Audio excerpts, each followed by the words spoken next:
सत श्री अकाल। Punjab star TV वेख रहे सारे दर्शकों का स्वागत है। मैं हाँ कमरजीत कौर लेके हाजिर हाँ प्रोग्राम स्पैशल रिपोर्ट दे विच अज गलबात करांगे अहम मसलियां दे बारे। सब तो पहला किसानी अंदोलन की गलबात करांगे। अज किसानी अंदोलन नूं दिल्ली दीयां सरहदां ते 6 महीने का समा जिहड़ा हो चुका है, जिस दे रोज़ दे विच अज कालियां झंडियां घरां दे उपर लगाईयां गईयां ने। मोदी सरकार प्रधानमंत्री नरेंद्र मोदी के पुतले भी फूके जाएंगे।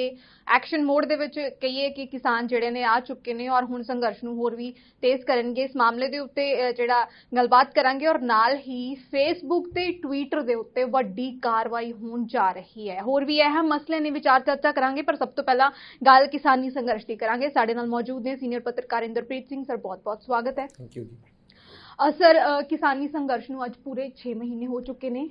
काला जिहड़ा काले कपड़े कालियां झंडियां जिहड़ा रोस है वो जताया जाएगा। अज दिल्ली बैठे किसान जिहड़े ने अपने 6 महीने पूरे कर चुके हैं। सरकार के अड़ियल रवैये के खिलाफ अज जिहड़ा विद्रोह है वो होर भी काले कपड़ियां दे नाल काले रंग दे नाल जिहड़ा विद्रोह है वो जताया जाएगा। देखो मतलब ये तो एक जस्ट जिहड़ा पिछले 6 महीने तो दिल्ली ते ही हो गया। उस तो पहला जिहड़े 2-3 महीने पंजाब च भी बैठे रहे आ ਉਹਨੂੰ भी मिलाओगे तो 9 महीने हो चुके हैं हुण तक। और जिहड़ी गलबात है वो लगभग पिछले 4 महीने तो बिल्कुल ही ठप है, ठीक है। और दूजी वड्डी गल ये है इहदे विच कि मतलब फार्मर्स अपने तौर ते हर चीज़ दस चुके हैं कि असीं तुहाडे 3 काले कानूनां नाल जिहड़े हैगे आ वो मुतसर नहीं हैगे। सो इस करके उन्होंने रद्द करो, मतलब उन्होंने तो ये है। लेकिन गवर्नमेंट ऑफ इंडिया कह रही है कि नहीं, इनू रद्द ना करवाओ, तुसीं अमेंड करा लो। हुण गल बात जस्ट इत्थे खड़ी है, रड़क रही है। फार्मर्स का यह कहना है कि तुसीं अगर उन्हों दा जिहड़ी शंका है, उन्होंने मनां दे विच जिहड़ी शंका है वो ये है कि अगर गवर्नमेंट अमेंड कर दिंदी है तो कानून तो उत्थे ही है, कल नूं फिर तो लागू कर सकते हैं। पर मेरा जिहड़ा अपना पर्सनल व्यू ये है कि एक तो देखो पैंडेमिक चल रहा है, मतलब बहुत ज़्यादा असीं कई चाहे जिन्ना मर्जी जाइए भी नहीं जी कोरोना है नहीं है, ये नहीं है, वो नहीं है। लेकिन जिहड़े 470 किसान मरे ने उस बहुत से कोरोना करके ही मरे ने। मतलब की खबर आती है आपां जदों देखते हैं कि जी वो दिल्ली तो धरने तो परते सीगे ते 2 दिन बीमार रहे थे चल बसे। तो की है कि असीं मतलब जिहड़ा हैगा ਉਹਨੂੰ सीरीयसली लै नहीं रहे। और जो ये लाग की बीमारी है और पता है कि भाई इस तरह का होएगा और खास तौर पर जे हो जाए तो रेस्ट करनी बहुत ज़रूरी है। और फार्मर ये सब कुछ फॉलो नहीं कर रहे। तो मेरा एक सजेशन मतलब फार्मर्स नूं या फार्मर संगठनों नूं ये है कि जिन्ने तौखले ने उन्होंने कानूनों नूं लैके अगर गवर्नमेंट वो सारे तौखले दूर कर देंदी है और ये शर्त लगा देंदी है विच उसे एक शर्त भी लगाई जाती ना कि ये दोबारा लागू नहीं होणगे, तो मेरा ख्याल है कि किसानों को ये गल मान लैनी चाहिए है। अगर देखो दूसरी गवर्नमेंट दे व्यू तो मैं अगर गल करा तो मैनूं लगता कि जिहड़ी जे गवर्नमेंट ये कह रही है कि तीसरी लहर अजे आने वाली है और दूसरी लहर ही साढ़े तो संभाली नहीं जा रही है। तुसीं देखो सानू ऑक्सीजन की कितनी घाट महसूस हो रही है, साढ़े कोले वेंटीलेटर्स नहीं है, साढ़े कोले हॉस्पिटल जगह नहीं है ना, साढ़े कोल लाशां जलाने ली जगह नहीं है। होर तो सारी गल दूर रही, साढ़े कोल लाशां जलाने ली जगह नहीं है। तो यह जे मौके के उत्ते एक पासे असीं लॉकडाउन लगाई जा रहे हैं है ना, सारा कंट्री असीं कह रहा कि बंद कर दो बंद कर दो बंद कर दो। दूसरे पासे असीं किसानां दी जिहड़ी मंगां ने वो मान नहीं रहे और असीं जिद ते अड़ के बैठे कि नहीं असीं तां नहीं करना, तुसीं वापस जाओ। असीं किसानां नूं हरा के की साबित करना चाहते हैं। मतलब ये जिहड़ी गल मतलब हैगी, मैनूं लगदा कि मैं बहुत वारी तुहाडे ही प्लेटफॉर्म ते भी कहा है गल कि जिहड़ी गौरमेंट है उहनूं तां अपने लोकां नूं खुश रखना चाहिए, ना कि अपने लोकां नूं ओह जिस तरह हुण दी स्थितियां निराश किया जाए या अग्रेसिव किया जाए, इस तरह का नहीं करना चाहिए। मैनू लगता कि उन्होंने अगर वो करते है तो ज़्यादा बैटर है। लेकिन ये सब कुछ नहीं हो रहा, उस नूं अगे वधाउण वास्ते किसानां ने अज 26 तरीक नूं जिहड़ा हैगा ਉਹ ਬਲੈਕ ਡੇ ਕਾਲਾ ਦਿਵਸ ਮਨਾਉਣ ਦਾ ਐਲਾਨ ਕੀਤਾ ਹੋਇਆ। ਤੇ ਅੱਜ ਸਭ ਜਗ੍ਹਾ ਮੈਂ ਦੇਖਿਆ, ਮੈਂ ਰਸਤੇ 'ਚ ਆ ਰਿਹਾ ਸੀ ਤਾਂ ਬਹੁਤ ਸਾਰੇ ਲੋਕ ਕਾਲੇ ਕੱਪੜੇ ਪਾ ਕੇ ਮਤਲਬ ਟਰੈਕਟਰਾਂ ਤੇ ਕਾਲੇ ਨਿਸ਼ਾਨ ਲਗਾ ਕੇ ਨਿਕਲੇ ਹੋਏ ਨੇ ਘਰਾਂ ਤੋਂ ਬਾਹਰ। ਔਰ ਲਗਭਗ ਸ਼ਾਇਦ 108 ਦੇ ਜਾਂ 118 ਮੇਰੇ ਖਿਆਲ ਹੈ ਪੂਰੇ ਸਟੇਟ ਦੇ ਵਿੱਚ 118 ਜਗ੍ਹਾ ਤੇ ਪ੍ਰਦਰਸ਼ਨ ਵੀ ਹੋ ਰਹੇ ਨੇ। ਛੋਟੇ ਪ੍ਰਦਰਸ਼ਨ ਵੀ ਹੋ ਰਹੇ ਨੇ ਜਿਹੜੇ ਪਿੰਡ ਦੇ ਲੈਵਲ ਤੇ ਹੈ। ਮੈਂ ਹੁਣ 5-6 ਪਿੰਡ ਹੁਣ ਨਿਕਲ ਕੇ ਆਇਆ ਤਾਂ ਸਾਰੇ ਗੁਰਦੁਆਰਿਆਂ 'ਚ ਅਨਾਉਂਸਮੈਂਟ ਹੋ ਰਹੀ ਹੈ ਕਿ ਅੱਜ ਪ੍ਰਧਾਨ ਮੰਤਰੀ ਨਰਿੰਦਰ ਮੋਦੀ ਦਾ ਪੁਤਲਾ ਫੂਕਿਆ ਜਾਣਾ ਹੈ, ਫਲਾਣੀ ਥਾਂ ਤੇ ਫੂਕਿਆ ਜਾਣਾ, ਤੇ ਸਾਰੇ ਜਿਹੜੇ ਕਿਸਾਨ ਨੇ ਉਹ ਆਪਣੇ ਆਪਣੇ ਘਰਾਂ 'ਚੋਂ ਨਿਕਲ ਕੇ ਉੱਥੇ ਪਹੁੰਚੋ। ਸੋ ਇਹ ਜਿਹੜਾ ਮਾਹੌਲ ਮਤਲਬ ਨਿਰਾਸ਼ਾ ਦਾ ਮਾਹੌਲ ਬਣਿਆ ਹੋਇਆ, ਮੈਨੂੰ ਲੱਗਦਾ ਕਿ ਇਹ ਦੇਖੋ ਦੂਰ ਤੱਕ ਗਵਰਨਮੈਂਟ ਨਹੀਂ ਕਰਨਾ, ਕਿਉਂਕਿ ਕਿਸਾਨ ਉੱਤੇ ਕੋਈ ਪਿਕਨਿਕ ਤਾਂ ਮਨਾ ਨਹੀਂ ਰਹੇ, ਉਹ ਤਾਂ ਇਹਦੇ ਕਰਕੇ ਬੈਠੇ ਹੈ। ਤੇ ਜੇ ਗਵਰਨਮੈਂਟ ਅੱਜ ਹੀ ਕਹਿ ਲੈਂਦੀ ਹੈ ਕਿ ਬਈ ਇਹ ਅਸੀਂ ਮਤਲਬ ਵਿਡਰਾਅ ਕਰ ਲਿਆ ਤਾਂ ਵਾਪਸ ਆ ਜਾਣਗੇ। ਉਹਨਾਂ ਨੇ ਕੀ ਕਰਨਾ ਉੱਥੇ ਬੈਠ ਕੇ? ਤੇ ਦੇਖੋ ਨਾ, ਉਹ ਤਾਂ ਵਿਚਾਰੇ ਸਰਦੀ ਗਰਮੀ ਬਾਰਿਸ਼ ਸਭ ਕੁਝ ਝੇਲ ਰਹੇ ਨੇ, ਫਿਰ ਵੀ ਜੇ ਬੈਠੇ ਨੇ ਤਾਂ ਸਾਨੂੰ ਵੀ ਸਮਝਣਾ ਚਾਹੀਦਾ ਵੀ ਉਹ ਜਿਹੜੀ ਉਹਨਾਂ ਦੇ ਜੀਵਨ ਮਰਨ ਦਾ ਸਵਾਲ ਬਣਿਆ ਪਿਆ। ਸੋ ਇਹ ਮੇਰਾ ਹੈ ਦੋਨਾਂ ਪੱਖਾਂ ਨੂੰ ਹੈ ਕਿ ਬਈ ਉਹ ਆਪਣੀ ਆਪਣੀ ਜਿੱਦਾਂ ਛੋੜਨ ਔਰ ਜਿੰਨਾ ਹੋ ਸਕੇ ਮਤਲਬ ਮਿਡਵੇ ਕੋਈ ਕੱਢ ਕੇ ਉਹਨੂੰ ਹੱਲ ਕਰਨ ਦੀ ਕੋਸ਼ਿਸ਼ ਕਰ। ਸਰ ਲੰਘੇ ਕੁਝ ਮਹੀਨੇ 2 ਜਾਂ 3 ਮਹੀਨੇ ਪਹਿਲਾਂ ਕੇਂਦਰ ਸਰਕਾਰ ਜਿਹੜਾ ਬ੍ਰੌਡਕਾਸਟਿੰਗ ਮਿਨਿਸਟਰੀ ਆ ਸੂਚਨਾ ਪ੍ਰਸਾਰਣ ਜਿਹੜਾ ਮੰਤਰਾਲਾ ਉਸ ਦੇ ਵੱਲੋਂ ਸੋਸ਼ਲ ਮੀਡੀਆ ਦੇ ਲਈ ਗਾਈਡਲਾਈਨਸ ਜਿਹੜੀਆਂ ਨੇ ਨਵੇਂ ਦਿਸ਼ਾ ਨਿਰਦੇਸ਼ ਨੇ ਜਾਰੀ ਕੀਤੇ ਗਏ ਨੇ। ਕੁਝ ਰੂਲਸ ਐਂਡ ਰੈਗੂਲੇਸ਼ਨਸ ਜਿਹੜੇ ਨੇ ਫੋਲੋ ਕਰਨ ਦੀ ਸੋਸ਼ਲ ਮੀਡੀਆ ਨੂੰ ਕਿਹਾ ਸੀਗਾ ਔਰ ਅੱਜ ਜਿਹੜੇ ਉਹ ਰੂਲਸ ਨੇ ਉਹ ਲਾਗੂ ਹੋ ਚੁੱਕੇ ਨੇ ਔਰ ਫੇਸਬੁੱਕ ਤੇ ਟਵਿੱਟਰ ਦੇ ਉੱਤੇ ਵੱਡੀ ਕਾਰਵਾਈ ਹੋ ਸਕਦੀ ਹੈ ਕਿਉਂਕਿ ਇਹ ਦੋਵੇਂ ਅਜਿਹੇ ਪਲੇਟਫਾਰਮਸ ਨੇ ਜਿੱਥੇ ਆਵਾਜ਼ ਜਿਹੜੀ ਹੈ ਸਰਕਾਰਾਂ ਦੇ ਪ੍ਰਤੀ ਜਿਹੜਾ ਆਪਣਾ ਵਿਰੋਧ ਹੈ ਖੁੱਲ੍ਹ ਕੇ ਜ਼ਾਹਿਰ ਕੀਤਾ ਜਾ ਸਕਦਾ ਹੈ। ਹੈਸ਼ਟੈਗ ਮੁਹਿੰਮ ਜਿਹੜੀ ਹੈ ਚਲਾਈ ਜਾ ਸਕਦੀ ਹੈ। ਇਹ ਦੋਵੇਂ ਇਹੋ ਜਿਹੇ ਪਲੇਟਫਾਰਮਸ ਨੇ ਜਿਹੜੇ ਇਸ ਨੀਤੀ ਨੂੰ ਫੋਲੋ ਨਹੀਂ ਕਰ ਪਾ ਰਹੇ। ਹੁਣ ਐਕਸ਼ਨ ਮੋਡ ਦੇ ਵਿੱਚ ਸਰਕਾਰ ਲੱਗ ਰਹੀ ਹੈ ਕਿ ਫੇਸਬੁੱਕ ਤੇ ਟਵਿੱਟਰ ਇੰਡੀਆ ਦੇ ਵਿੱਚੋਂ ਜਿਹੜਾ ਸ਼ਟ ਡਾਊਨ ਕੀਤਾ ਜਾ ਸਕਦਾ ਹੈ, ਠੀਕ ਉਸੇ ਤਰ੍ਹਾਂ ਜਿਸ ਤਰ੍ਹਾਂ ਚਾਈਨਾ ਦੇ ਨਾਲ ਵਿਵਾਦ ਤੋਂ ਬਾਅਦ ਚਾਈਨੀਜ਼ ਜਿਹੜੇ ਐਪ ਨੇ ਉਹ ਰਿਮੂਵ ਕੀਤੇ ਨੇ ਇੰਡੀਆ 'ਚ। ਦੇਖੋ ਅਸਲ 'ਚ ਸਵਾਲ ਜਿਹੜਾ ਹੈਗਾ ਉਹ ਫੇਸਬੁੱਕ ਜਾਂ ਟਵਿੱਟਰ ਨੂੰ ਹੈ ਦਾ ਮੂੰਹ ਬੰਦ ਕਰਾਉਣ ਦਾ ਨਹੀਂ, ਉਹ ਤਾਂ ਸਾਡਾ ਮੂੰਹ ਬੰਦ ਕਰਾਉਣਾ ਹੈ। ਮਤਲਬ ਟਵਿੱਟਰ ਤਾਂ ਇੱਕ ਪਲੇਟਫਾਰਮ ਹੈ ਜਿਸ ਤੇ ਅਸੀਂ ਬੋਲ ਰਹੇ ਹਾਂ, ਉਹ ਤਾਂ ਉਹ ਹਰ ਉਸ ਪਲੇਟਫਾਰਮ ਨੂੰ ਬੰਦ ਕਰਨਾ ਚਾਹੁੰਦੇ ਨੇ ਜਿੱਥੋਂ ਉਹਨਾਂ ਦੇ ਖਿਲਾਫ ਆਵਾਜ਼ ਨਿਕਲ ਰਹੀ ਹੈ। ਪਹਿਲਾਂ ਤੁਸੀਂ ਚਾਈਨੀਜ਼ ਕਿੱਟਾਂ ਜਿਹੜਾ ਚਾਈਨੀਜ਼ ਤੁਸੀਂ ਕਿਹਾ ਬੰਦ ਕੀਤੇ ਨੇ, ਉਹ ਤਾਂ ਉਹਦਾ ਸਵਾਲ ਤਾਂ ਬਿਲਕੁਲ ਲੱਗਾ ਕਿਉਂਕਿ ਉਹ ਕੋਈ ਇੱਦਾਂ ਦੇ ਵਾਲਾ ਕੋਈ ਨਹੀਂ ਚੈਨਲ ਸੀਗਾ, ਉਹ ਸਾਰੇ ਦੂਜੇ ਹੀ ਸੀਗੇ ਗੇਮਿੰਗ ਦੇ ਜਾਂ ਗੇਮਸ ਦੇ ਸੀ ਜਾਂ ਦੂਸਰੇ ਹੈ ਨਾ ਇਸ ਤਰ੍ਹਾਂ ਦੇ ਸੀ। ਲੇਕਿਨ ਇਹ ਜਿਹੜੇ ਪਲੇਟਫਾਰਮ ਨੇ ਇਹ ਤੁਹਾਡੀ ਆਪਣੀ ਗੱਲ ਰੱਖਣ ਵਾਸਤੇ ਨੇ। ਇਹ ਹਰ ਉਸ ਵਿਅਕਤੀ ਕੋਲੇ ਪਲੇਟਫਾਰਮ ਹੈ ਜਿਹੜਾ ਬਹੁਤ ਗਰੀਬ ਤੋਂ ਗਰੀਬ ਵੀ ਹੈ ਔਰ ਜਿਹਨੂੰ ਕੋਈ ਸਮਝ ਵੀ ਨਹੀਂ ਉਹ ਵੀ ਚਲਾ ਲੈਂਦਾ ਹੈ। ਮਤਲਬ ਇੰਨੀ ਕੋ ਵੀ ਸਿੱਖ ਗਿਆ ਵੀ ਜੇ ਕਿਤੇ ਕੋਈ ਧੱਕਾ ਹੋ ਰਿਹਾ ਤਾਂ ਉਹ ਛੋਟੀ ਜਿਹੀ ਵੀਡੀਓ ਬਣਾ ਕੇ ਆਪਣੇ 2 ਲਾਈਨਾਂ 4 ਲਾਈਨਾਂ ਸਿੱਧਾ ਪੁੱਠਾ ਢੰਗ ਨਾਲ ਜਿਸ ਤਰ੍ਹਾਂ ਵੀ ਬੋਲ ਸਕਦਾ ਬੋਲ ਕੇ ਆਪਣੀ ਗੱਲ ਉਹ YouTube ਤੇ ਪਾ ਦਿੰਦਾ ਹੈ, ਫੇਸਬੁੱਕ ਤੇ ਪਾ ਦਿੰਦਾ ਹੈ, ਟਵਿੱਟਰ ਤੇ ਪਾ ਦਿੰਦਾ ਹੈ। ਕਿਸੇ ਇਹ ਹੈਂਡਲਸ ਨੇ ਸਾਰੇ ਇਹ ਵੀ ਜਿੱਥੇ ਜਿੱਥੇ ਤੁਹਾਡੀ ਗੱਲ ਦੱਸਦੇ। ਹੁਣ ਪਿਛਲੇ ਤੁਸੀਂ ਦੇਖਿਏ 7-8 ਸਾਲ ਤੋਂ 7-8 ਸਾਲ ਪਹਿਲਾਂ ਜਾਂ ਐਂ ਕਹ ਲਓ ਤੁਸੀਂ 7-8 ਸਾਲ ਪਹਿਲਾਂ ਭਾਰਤੀ ਜਨਤਾ ਪਾਰਟੀ ਨੇ ਇਸ ਟੂਲ ਨੂੰ ਸਭ ਤੋਂ ਜ਼ਿਆਦਾ ਯੂਜ਼ ਕੀਤਾ। ਮਤਲਬ ਜੇ ਤੁਸੀਂ 2014 ਵਾਲਾ ਇਲੈਕਸ਼ਨ ਦੇਖੋ, ਉਸ ਇਲੈਕਸ਼ਨ ਦੇ ਪ੍ਰਚਾਰ ਦੇ ਦੌਰਾਨ ਜਿੰਨਾ UPA ਗਵਰਨਮੈਂਟ ਦੇ ਖਿਲਾਫ ਦੁਸ਼ਪ੍ਰਚਾਰ ਜਾਂ ਪ੍ਰਚਾਰ ਇਸ ਭਾਜਪਾ ਨੇ ਕੀਤਾ ਔਰ ਇਸ ਹੈਂਡਲ ਦਾ ਇਸਤੇਮਾਲ ਕੀਤਾ ਫੇਸਬੁੱਕ ਦਾ, ਟਵਿੱਟਰ ਦਾ ਔਰ ਇਹ ਕੀ ਨਾਮ ਇੰਸਟਾਗ੍ਰਾਮ ਟਾਈਪ ਜੋ ਚੀਜ਼ਾਂ ਵੀ ਉਹਨਾਂ ਨੂੰ ਮਿਲੀਆਂ ਉਹ ਸਾਰੀਆਂ ਉਹਨਾਂ ਨੇ ਯੂਜ਼ ਕੀਤੀਆਂ ਔਰ ਇੱਕ ਇਹੋ ਜਿਹਾ ਮਾਹੌਲ ਖੜਾ ਕਰਤਾ ਪੂਰੇ ਕੰਟਰੀ ਦੇ ਵਿੱਚ ਕਿ UPA ਗਵਰਨਮੈਂਟ ਤਾਂ ਬਹੁਤ ਬਦਨਾਮ ਗਵਰਨਮੈਂਟ ਹੈ, ਕਰਪਟ ਗਵਰਨਮੈਂਟ ਹੈ, ਮਤਲਬ ਇਸ ਤਰ੍ਹਾਂ ਦੀਆਂ ਚੀਜ਼ਾਂ ਨਾ। ਤਾਂ ਲੋਕਾਂ ਨੇ ਅੰਨ੍ਹੇਵਾਹ ਹੋ ਕੇ ਜਿਹੜੀਆਂ ਹੈਗੀਆਂ ਨੇ ਵੋਟਾਂ ਮੋਦੀ ਸਾਹਿਬ ਨੂੰ ਪਾਈਆਂ। ਹੁਣ ਉਸੇ ਹੈਂਡਲ ਦਾ ਇਸਤੇਮਾਲ ਦੂਜੀਆਂ ਪਾਰਟੀਆਂ ਕਰ ਰਹੀਆਂ ਨੇ, ਇਹਨਾਂ ਦਾ ਹੀ ਹਥਿਆਰ ਉਹ ਪਾਰਟੀਆਂ ਕਰ ਰਹੀਆਂ ਨੇ। ਹੁਣ ਇਹਨਾਂ ਨੂੰ ਲੱਗ ਰਿਹਾ ਕਿ ਯਾਰ ਵੀ ਹਰ ਕੋਈ ਬੰਦਾ ਸਾਡੀ ਬਦਖੋਈ ਕਰੀ ਜਾ ਰਿਹਾ।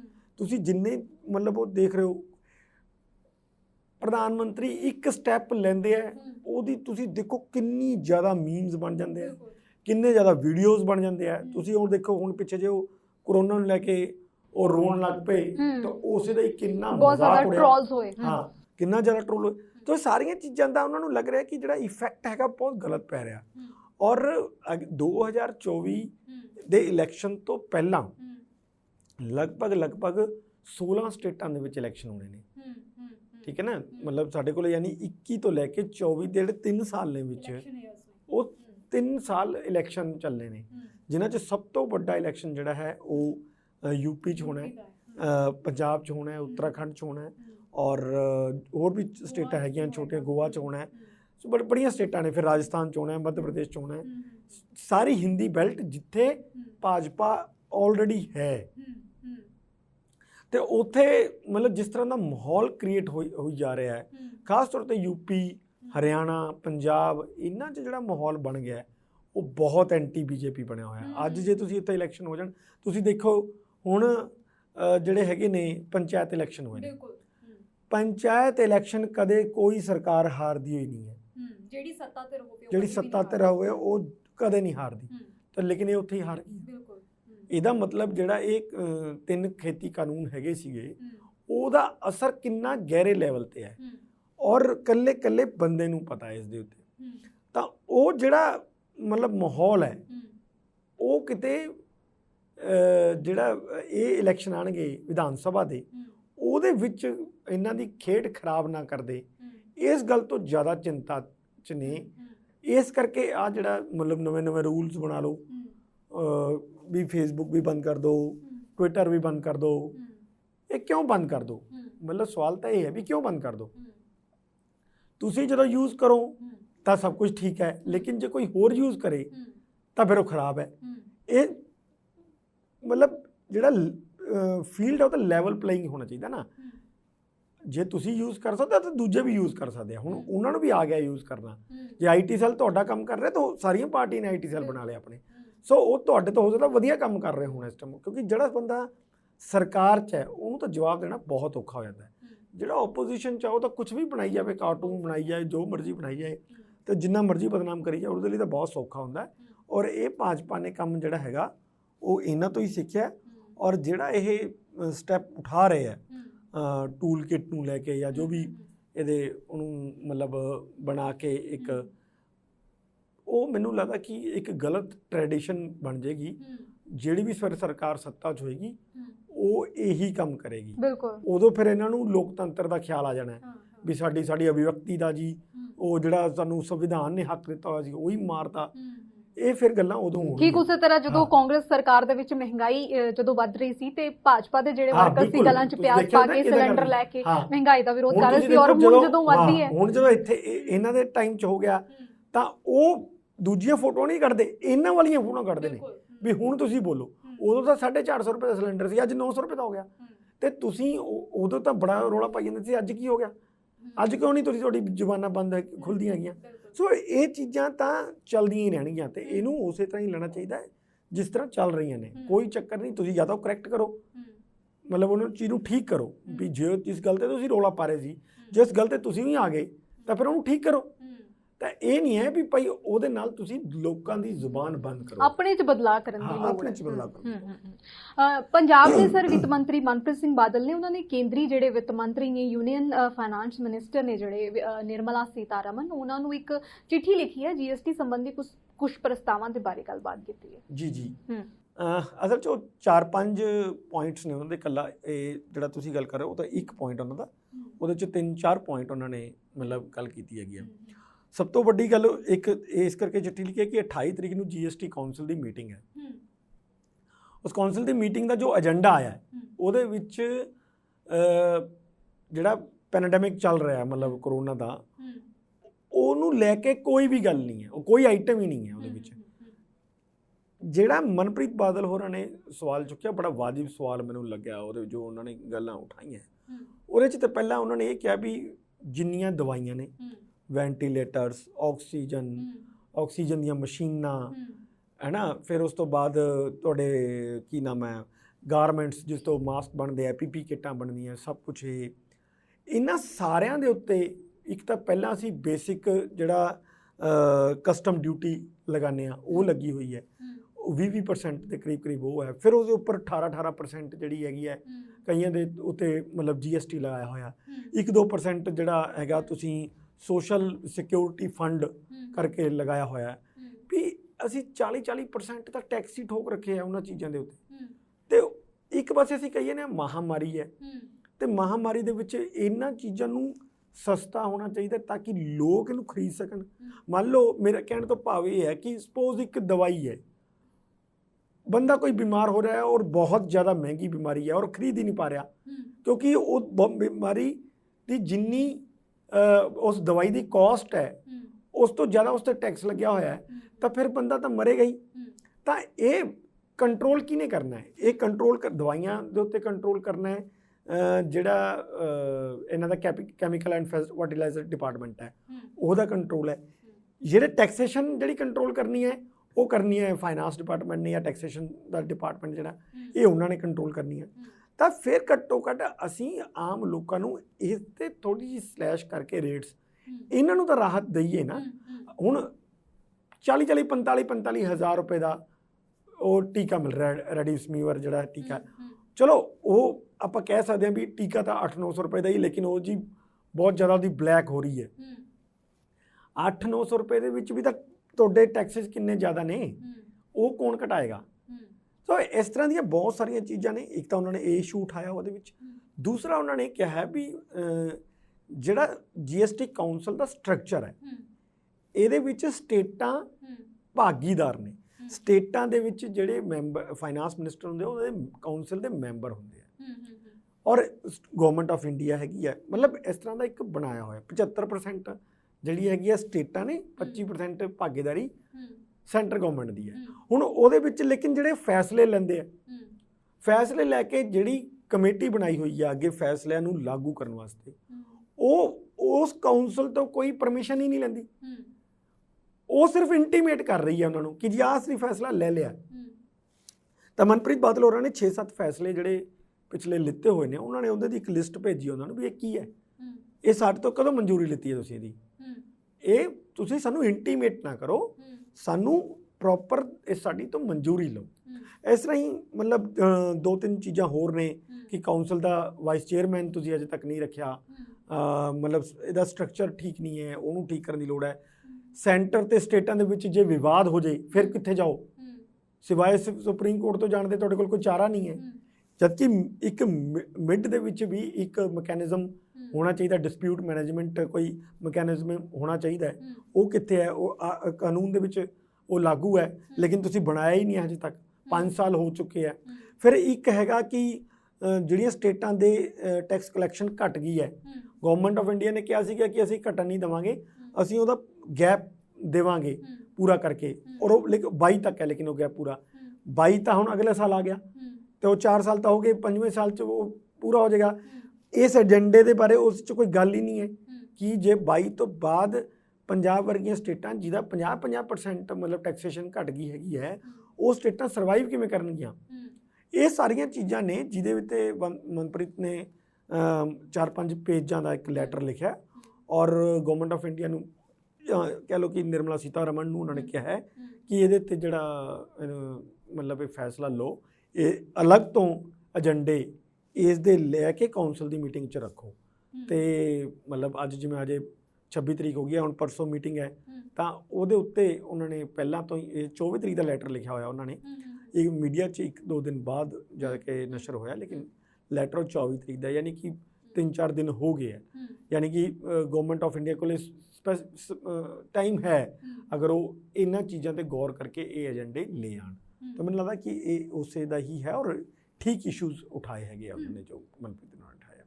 ਪੰਜਾਬ ਦੇ ਵਿੱਚ ਸਰਕਾਰ ਦੇ ਨਾਲ, ਪੰਜਾਬ ਸਰਕਾਰ ਦੇ ਨਾਲ ਜਿਹੜੇ ਗੰਨਾ ਕਿਸਾਨ ਨੇ ਉਹ ਹਮੇਸ਼ਾ ਗੁੱਥਮ ਗੁੱਥੀ ਹੁੰਦੇ ਆਏ ਨੇ। ਪਿਛਲੇ 3 ਸਾਲਾਂ ਤੋਂ ਲਗਾਤਾਰ ਪ੍ਰੋਟੈਸਟ ਜਿਹੜੇ ਗੰਨਾ ਕਿਸਾਨ ਨੇ ਉਹ ਕਰ ਰਹੇ ਨੇ ਆਪਣੀ ਬਕਾਇਆ ਰਾਸ਼ੀ ਨੂੰ ਲੈ ਕੇ, ਔਰ ਹੁਣ ਸਹਿਕਾਰਤਾ ਮੰਤਰੀ ਜਿਹੜੇ ਸੁਖਜਿੰਦਰ ਸਿੰਘ ਰੰਧਾਵਾ ਨੇ ਉਹਨਾਂ ਨੇ ਐਲਾਨ ਕੀਤਾ ਹੈ ਕਿ ਪੰਜਾਬ ਸਰਕਾਰ ਜਿਹੜੀ 2019, 20 ਤੇ 21 ਦੇ ਲਈ ਜਿਹੜੀ 100 ਕਰੋੜ ਦੀ ਰਾਸ਼ੀ ਹੈ ਉਹ ਕਿਸਾਨਾਂ ਦੇ ਖਾਤਿਆਂ ਦੇ ਵਿੱਚ ਜਿਹੜੀ ਹੈ ਅੱਜ ਪਾ ਦੇਗੀ। ਉਹਨਾਂ ਨੂੰ ਜਿਹੜਾ ਗੰਨੇ ਦਾ ਉਹਨਾਂ ਦਾ ਮੁੱਲ ਹੈ ਉਹ ਦੇਣ ਜਾ ਰਹੀ ਹੈ ਪੰਜਾਬ ਸਰਕਾਰ। ਦੇਖੋ ਇਹ ਬੜੀ ਤਰਾਸਦੀ ਵਾਲੀ ਗੱਲ ਹੈ ਕਿ ਇੱਕ ਪਾਸੇ ਅਸੀਂ ਫਾਰਮਰਸ ਨੂੰ ਕਹੀ ਆ ਰਹੇ ਹਾਂ ਕਿ ਉਹ ਡਾਈਵਰਸੀਫਿਕੇਸ਼ਨ ਕਰਨ ਤੇ ਦੂਜੇ ਪਾਸੇ ਅਸੀਂ ਜਿਹੜੀ ਡਾਈਵਰਸੀਫਿਕੇਸ਼ਨ ਵਾਲੀਆਂ ਜਿਹੜੀ ਕ੍ਰੌਪਸ ਨੇ ਉਹਨਾਂ 'ਚੋਂ ਗੰਨਾ ਸਭ ਤੋਂ ਇੰਪੋਰਟੈਂਟ ਹੈ, ਮੱਕੀ ਵੀ ਹੈ ਲੇਕਿਨ ਹੋਰ ਵੀ ਚੀਜ਼ਾਂ ਨੇ, ਲੇਕਿਨ ਗੰਨਾ ਸਭ ਤੋਂ ਇੰਪੋਰਟੈਂਟ ਹੈ। ਔਰ ਉਸ ਦੇ ਅਸੀਂ 3-3 ਸਾਲ ਤੋਂ ਪੈਸੇ ਨਹੀਂ ਦੇ ਰਹੇ। ਤੁਸੀਂ ਹੁਣ 3 ਸਾਲ ਦੇ ਪੈਸੇ ਗਿਣਾਤੇ ਹੈ, 100 ਕਰੋੜ ਰੁਪਇਆ ਉਹਨਾਂ ਕੋਲ ਪਿਆ। ਇਹ ਉਹਨਾਂ ਦਾ ਮੂਲ ਹੈ, 3 ਸਾਲਾਂ ਤੋਂ ਮੂਲ ਵੀ ਨਹੀਂ ਮਿਲ ਰਿਹਾ। ਜਦ ਕਿ ਜਿਹੜੀ ਕੇਨ ਦਾ ਐਕਟ ਹੈ ਉਹਦੇ ਵਿੱਚ ਕਲੀਅਰਲੀ ਲਿਖਿਆ ਹੋਇਆ ਹੈ ਵੀ ਜੇ ਮਿਲਾਂ ਤੁਹਾਨੂੰ ਪੈਸੇ 45 ਦਿਨ ਤੱਕ ਨਹੀਂ ਦਿੰਦੀਆਂ ਤਾਂ ਉਸ ਤੋਂ ਬਾਅਦ ਤੁਹਾਨੂੰ ਵਿਆਜ ਵੀ ਦੇਣਾ ਪਏਗਾ। ਦੇਖੋ ਵਿਆਜ ਤਾਂ ਛੋੜ ਹੀ ਦਿਓ, ਵਿਆਜ ਤਾਂ ਕਦੇ ਅੱਜ ਤੱਕ ਨਹੀਂ ਦਿੱਤਾ ਸਰਕਾਰਾਂ ਨੇ। ਮੂਲ ਹੀ 3 ਸਾਲ ਬਾਅਦ ਮਿਲ ਰਿਹਾ ਹੈ ਤਾਂ ਕਿਸਾਨ ਤਾਂ ਇਸੇ ਗੱਲ ਤੇ ਹੀ ਖੁਸ਼ ਨੇ ਕਿ ਸਾਨੂੰ 3 ਸਾਲ ਬਾਅਦ ਮਿਲ ਰਿਹਾ ਹੈ। ਇੱਕ ਵੱਡੀ ਗੱਲ ਹੋਰ ਹੈ ਜੋ ਖੈਰ ਮੈਂ ਸੁਖਜਿੰਦਰ ਰੰਧਾਵਾ ਹੋਰਾਂ ਨੂੰ ਥੋੜ੍ਹੀ ਮਤਲਬ ਉਹਨਾਂ ਦੇ ਕੰਮ ਦੀ ਪ੍ਰਸ਼ੰਸਾ ਵੀ ਕਰਨੀ ਚਾਹੂੰਗਾ, ਜਿਹਦੇ 'ਚ ਉਹ ਬੜੇ ਲੱਗੇ ਹੋਏ ਨੇ, ਬੜੀ ਤਨਦੇਹੀ ਨਾਲ ਲੱਗੇ ਹੋਏ ਆ। ਉਹਨਾਂ ਨੇ ਗੁਰਦਾਸਪੁਰ ਦੇ ਵਿੱਚ ਔਰ ਬਟਾਲੇ ਦੇ ਵਿੱਚ 2 ਜਿਹੜੀਆਂ ਨਵੀਆਂ ਮਿੱਲਾਂ ਨੇ ਕਿੱਥੇ ਉਹਨਾਂ ਨੂੰ ਨਵੇਂ ਸਿਰੇ ਤੋਂ ਮਤਲਬ ਵੀ ਚੀਨੀ ਨਾ ਬਣਾਈ ਅਸੀਂ। ਚੀਨੀ ਦਾ ਦੇਖੋ ਰੇਟ ਬਹੁਤ ਥੋੜ੍ਹਾ ਰਹਿੰਦਾ ਤੇ ਉਹ ਚੀਨੀ ਦੇ ਉੱਤੇ ਜਦੋਂ ਡਿਪੈਂਡੈਂਸੀ ਸਾਡੀ ਵੱਧ ਜਾਂਦੀ ਹੈ ਨਾ ਤਾਂ ਸਾਡੀਆਂ ਮਿੱਲਾਂ ਪ੍ਰੋਪਰਲੀ ਮਤਲਬ ਉਹਨੂੰ ਮੁੱਲ ਨਹੀਂ ਮਿਲ ਪੈਂਦਾ। ਲੇਕਿਨ ਦੇਖੋ ਸਾਡੀ ਆ ਪੂਰੀ ਬੈਲਟ ਜਿਹੜੀ ਬੱਦੀ ਵਾਲੀ ਹੈਗੀ ਹੈ ਤੇ ਦਵਾਈਆਂ ਦੀ ਬੈਲਟ ਹੈ ਸਾਰੀ, ਹੈ ਨਾ। ਸਾਡੇ ਮੋਹਾਲੀ ਦਵਾਈਆਂ ਬਣਦੀਆਂ ਨੇ, ਰੋਪੜ ਸਾਡਾ ਉਹ 'ਚ ਦਵਾਈਆਂ ਬਣਦੀਆਂ ਨੇ। ਸੋ ਇਹ ਸਾਰੇ ਹੈਗੇ ਨੇ ਜਿੱਥੇ ਮਤਲਬ ਇਹ ਜਿਹੜੀਆਂ ਦਵਾਈਆਂ 'ਚ ਸ਼ੂਗਰ ਪੈਂਦੀ ਆ ਉਹ ਵਾਲੀ ਤਿਆਰ ਕਰਕੇ ਦੇ ਸਕਦੇ ਆ ਔਰ ਉਹਨਾਂ ਦਾ ਰੇਟ ਵੀ ਜ਼ਿਆਦਾ ਹੁੰਦਾ। ਤੇ ਮੈਨੂੰ ਲੱਗਦਾ ਕਿ ਇਸ ਦਿਸ਼ਾ ਵੱਲ ਕਰਕੇ ਮਿਲਾਂ ਆਪਣੀ ਉਹ ਵਧਾ ਲੈਣ ਤਾਂ ਕਿ ਇਸ ਤਰ੍ਹਾਂ ਦਾ ਮੌਕਾ ਨਾ ਆਏ ਕਿ 3-3 ਸਾਲ ਬਾਅਦ ਉਹਨਾਂ ਨੂੰ ਪੇਮੈਂਟ ਕਰਨੀ ਪਵੇ। ਉਹਦੇ 'ਤੇ ਉਹ ਲੱਗੇ ਹੋਏ ਨੇ ਤੇ ਮੈਂ ਆਸ ਕਰੂੰਗਾ ਕਿ ਉਹਨਾਂ ਨੂੰ ਜਲਦੀ ਸਫਲਤਾ ਮਿਲੇ ਇਸ ਗੱਲ ਦੀ। ਬਹੁਤ ਬਹੁਤ ਸ਼ੁਕਰੀਆ ਸਾਡੇ ਨਾਲ ਜੁੜਨ ਲਈ। ਇਸ ਸਮੇਂ ਸਾਡੇ ਨਾਲ ਸੀਨੀਅਰ ਪੱਤਰਕਾਰ ਇੰਦਰਪ੍ਰੀਤ ਸਿੰਘ, ਜਿਨ੍ਹਾਂ ਦੇ ਨਾਲ ਅਸੀਂ ਕਿਸਾਨੀ ਸੰਘਰਸ਼ ਤੋਂ ਲੈ ਕੇ ਪੰਜਾਬ ਦੀ ਸਿਆਸਤ ਦੇ ਬਾਰੇ ਗੱਲਬਾਤ ਕੀਤੀ ਔਰ ਨਾਲ ਹੀ ਕਿਸ ਤਰ੍ਹਾਂ ਫੇਸਬੁੱਕ ਤੇ ਟਵਿੱਟਰ ਦੇ ਉੱਤੇ ਵੱਡੀ ਕਾਰਵਾਈ ਹੋਣ ਦੀਆਂ, ਯਾਨੀ ਕਿ ਭਾਰਤ ਦੇ ਵਿੱਚੋਂ ਸ਼ਟਡਾਊਨ ਕਰਨ ਦੀਆਂ, ਬੰਦ ਕਰਨ ਦੀਆਂ ਚਰਚਾਵਾਂ ਪੁਰਜ਼ੋਰ ਨੇ। ਨਵੇਂ ਜਿਹੜੇ ਸੋਸ਼ਲ ਮੀਡੀਆ ਦੇ ਤਹਿਤ ਨਿਯਮ ਕੇਂਦਰੀ ਸੂਚਨਾ ਤੇ ਪ੍ਰਸਾਰਣ ਮੰਤਰਾਲੇ ਦੇ ਵੱਲੋਂ ਜਾਰੀ ਕੀਤੇ ਗਏ ਉਹ ਅੱਜ ਲਾਗੂ ਹੋ ਗਏ ਨੇ ਔਰ ਹੁਣ ਆਉਣ ਵਾਲਾ ਵਕਤ ਦੱਸੇਗਾ ਕਿ ਫੇਸਬੁੱਕ ਤੇ ਟਵਿੱਟਰ ਦੇ ਉੱਤੇ ਹੁਣ ਜਿਹੜੀ ਕਾਰਵਾਈ ਹੈ ਕਿਵੇਂ ਹੋਏਗੀ ਕੇਂਦਰ ਸਰਕਾਰ ਦੇ ਵੱਲੋਂ, ਕਿ ਸੱਚਮੁੱਚ ਜਿਹੜੀਆਂ ਚਰਚਾਵਾਂ ਨੇ ਅਮਲੀ ਰੂਪ ਦੇ ਵਿੱਚ ਲਿਆਂਦੀਆਂ ਜਾਣਗੀਆਂ। ਫਿਰ ਹਾਜ਼ਰ ਹੋਵਾਂਗੇ ਪ੍ਰੋਗਰਾਮ ਸਪੈਸ਼ਲ ਰਿਪੋਰਟ ਲੈ ਕੇ। ਤੁਸੀਂ ਵੇਖਦੇ ਰਹੋ ਪੰਜਾਬ ਸਟਾਰ ਟੀਵੀ। ਧੰਨਵਾਦ।